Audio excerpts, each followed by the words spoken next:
من دیشب تو خوابم دیدم که دارم پرواز میکنم، یه دنیای دیگرم میبینم.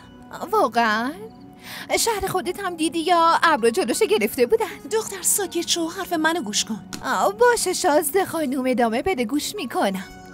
دلم میخواد که همه دنیا رو ببینم، تو آسمونه باشم، فقط خوشحالی باشه، فقط خوشحالی باشه و هرچی که بخوام اون اتفاق بیفته. همه بی اندازه منو دوست داشته باشن و فقط خوش بگذرونم.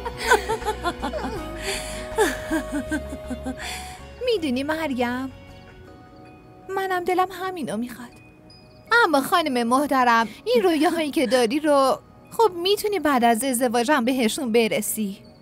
خب دیگه میرم درسمو بخونم، مزاحمم نشو.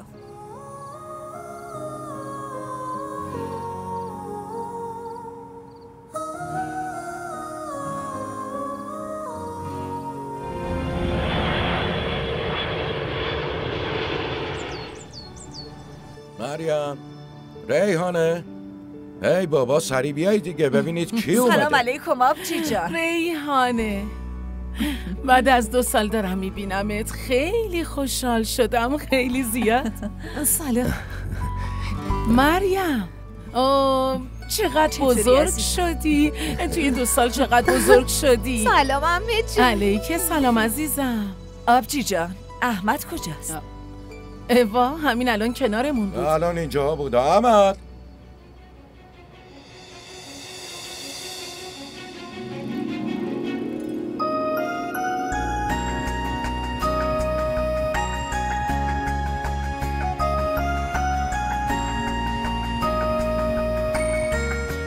سلام علیکم. سلام علیکم. علیک سلام. کجا موندی پسرم؟ مامان راستش کنار ماشین داشتم چمدون رو می‌آوردم. آها که اینطور. خب احمد دیگه واجب شد.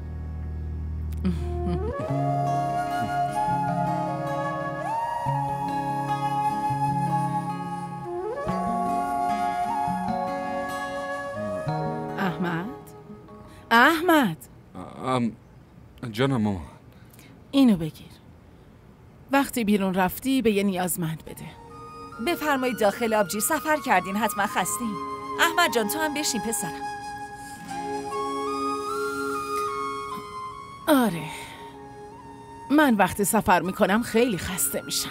مریم برای آبجی جان آب بیار دخترم. چشم مامان. مریم. بله عمه جون. دخترم یه اینجا کنار من.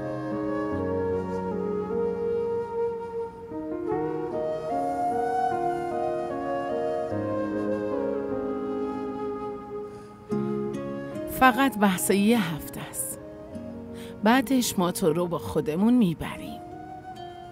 به عنوان عروس نه، بلکه به عنوان دخترم میبرم.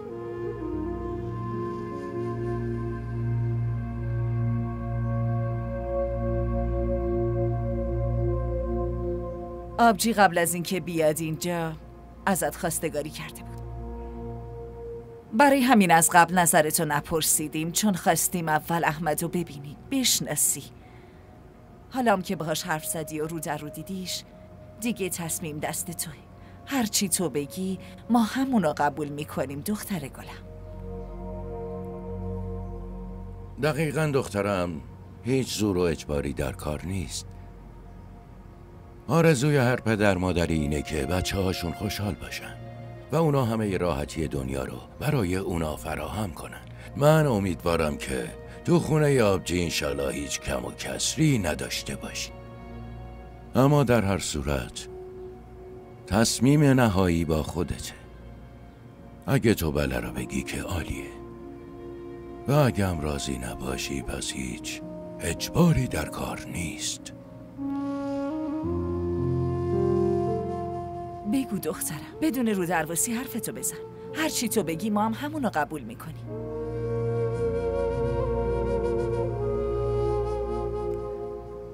هرچی شما صلاح بدونین، من به همون راضیم.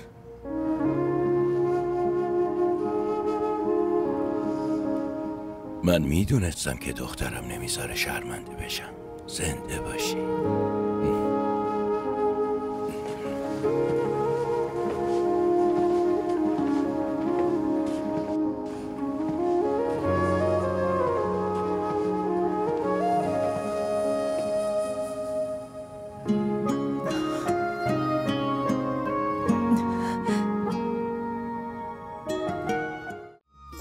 کانال ما رو سابسکرایب کنید. حمایت شما به ما روحیه میده. نادان سی بولی